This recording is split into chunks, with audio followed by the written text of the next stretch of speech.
Je ne dis pas que nous devrions prendre la Bible à la lettre pour en faire un moule scripturaire et qui serait le nouvel ordre néo-testamentaire. Il ne s'agit pas du tout de cela. Ce n'est pas ainsi que l'œuvre s'est développée au commencement.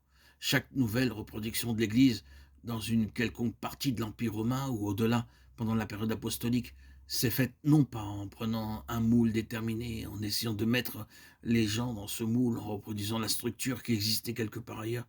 Cela commence avec la vie, une vie céleste, le Saint-Esprit envoyé du ciel. 1 Pierre 1,12.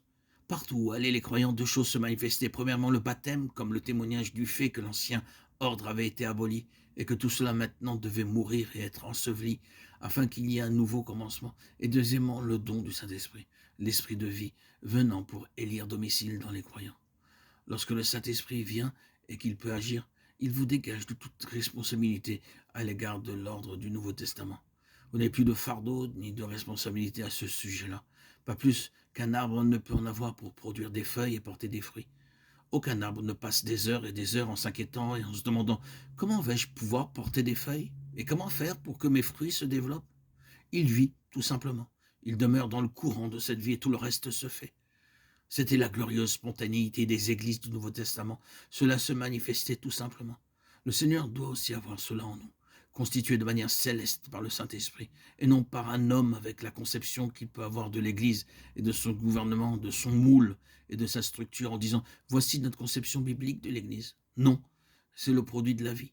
Quand le Saint-Esprit peut agir librement, les choses se font d'une certaine manière et prennent une certaine forme. C'est la forme de Christ, le Saint-Esprit a toute la responsabilité. Je bâtirai mon église. Le Seigneur Jésus l'a dit, Matthieu 16, 18, et il l'aura. Il aimerait le faire là où nous sommes. Christ, jusque dans le tréfonds de sa personne est saint.